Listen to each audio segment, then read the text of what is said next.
Quoi surveiller à la bourse en cette période d'avant-marché 24 octobre 2025? Je regarde un peu, même rapidement, les indicateurs à Wall Street. On est dans le vert. Le Dow Jones monte de 78 points, le S&P 500 21 points en hausse, le Nasdaq 123 points. Le pétrole semble se calmer, là, 33 cents de hausse au moment où je vous parle, 62,12 $. L'or baisse de 48 $, 4077 US. Le Bitcoin est en orbite, monte de 1500 $, 111 622.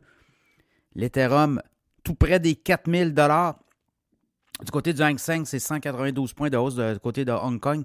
Et du côté de l'Europe, on est en baisse d'1,3 points. 1,3 points, l'indice Stoxx Europe 600. Bon, on vient juste d'avoir les chiffres sur l'inflation aux États-Unis et ça devrait plaire à l'administration Trump, là. Donc, on aurait une inflation à 3 % en septembre. C'est beaucoup moins haut de ce qu'on anticipait. Les analystes pensaient que l'inflation allait être à 3,1 %. Et là, si on regarde le mois précédent, on était à 2,9 %. On s'attendait à une hausse à 3,1 à 3 %. On ramène ça quand même de façon équilibrée, là. Donc, ça devrait... Et ça va plaire au marché, là. Je regarde rapidement, là. On le voit, les marchés boursiers montent. Donc, c'est de la musique aux oreilles pour l'inflation. Et c'est ce qui va faire, d'après moi, aujourd'hui, on devrait peut-être avoir une très bonne journée à la bourse. Tout est possible, là. Donc, ça. L'autre chose, c'est Donald Trump là, qui coupe court. En tout cas, on dit que sur les négociations pour le libre-échange, négociations de tarifs avec le Canada, on met fin aux discussions, notamment Trump en a remis là, sur une vidéo émise par l'Ontario là, sur les tarifs. Et là, on cite Ronald Reagan, on dit que les tarifs, c'est pas bon pour le commerce. Mais le Canada... En fait, c'est l'Ontario là, qui comme vient jouer d'un plate-bande. Il y a des négociations avec les États-Unis. L'Ontario en a remis la semaine dernière. Ils sont payés des campagnes de publicité à heure de grande écoute sur des grands réseaux de télévision aux États-Unis pour essayer de planter Trump. Trump n'a pas aimé. Et là, met fin aux discussions. Tout ça va arriver comment? À un moment donné, là, je comprends que l'Ontario veut négocier au nom de l'Ontario, mais c'est le Canada, c'est les intérêts du Canada. Et c'est Mark Carney et son équipe qui négocient. À suivre tout ça, là, on a de l'interférence de politiciens dans la campagne de négociation du libre-échange. Sinon, la vie continue. Là, je regarde du côté des, du côté des résultats financiers. Intel, très bon résultat financier. Intel monte de 2,13 $ en avant-marché, 40,29 $, hausse de 5 % en avant-marché. On a battu les cibles des analystes. Target monte aussi. Le détaillant monte de 96 cents, le titre à 95,21. On annonce des mises à pied. 8 % de ses forces. C'est quand même du commerce au détail, là. On a besoin de bras et je pense que l'intelligence artificielle commence à frapper partout. Là, c'est des détaillants qui coupent 8 % de leurs forces vives. Sinon, je regarde Coinbase. JP Morgan relève sa cible sur l'action de Coinbase. On ramène l'action, on dit overweight, donc achat. On recommande d'acheter l'action de Coinbase avec une cible de 404 $ US d'ici un an. Le titre de Coinbase actuellement est beaucoup plus bas que ça, là. Quand on va regarder Coinbase à la bourse, c'est un titre qui s'est fait brasser peut-être dans les dernières séances, mais c'est un titre qui est à 322,76 et en avant-marché, une monte de 13,1 $ à 335,77. Peut-être un signe aussi que les cryptos vont monter.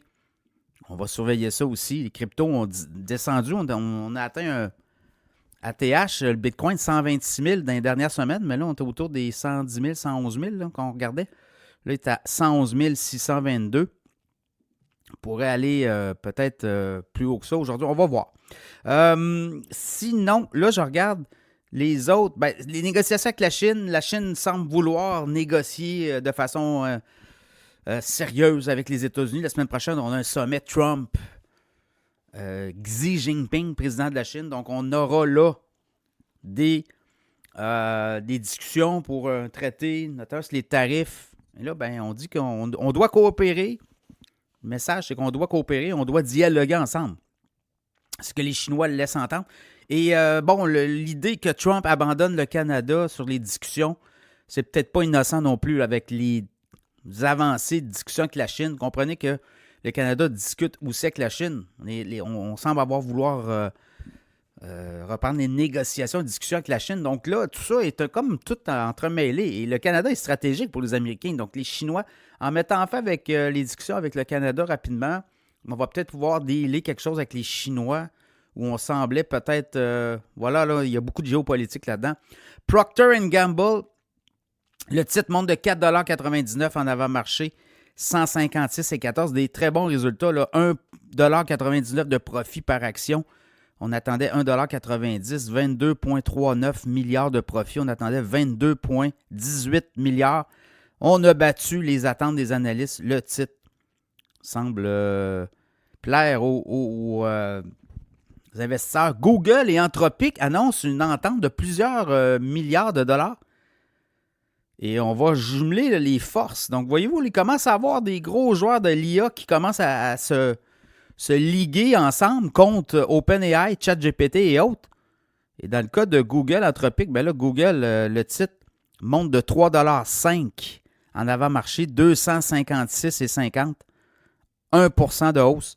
Et là, ce qu'on dit, c'est qu'on va partager notamment peut-être les centres de données, on va partager les dépenses communes. Il y a beaucoup d'électricité aussi à aller chercher là. Pour alimenter ces GPU et ces microprocesseurs-là. Donc, il y a beaucoup de... Je pense qu'on commence à avoir ça. Là. On va peut-être voir des joueurs commencer à merger, ou à tout le moins, à se mettre ensemble là, pour travailler. Ford aussi, le titre de Ford, des bons résultats pour Ford. Le titre montait de... Je regardais 4% d'avant-marché, là, mais je vais vous le donner en termes clairs. Le titre de Ford monte de 3,6% à 12,78, 44 cents de hausse dans le cas de Ford. Voilà, ça fait le tour, je pense, aujourd'hui. Là, l'inflation pourrait faire le boulot à la bourse. Et autres. On va avoir d'autres résultats financiers. Mais la semaine prochaine, là, ça va débouler aussi. Donc voilà, très bonne journée en perspective.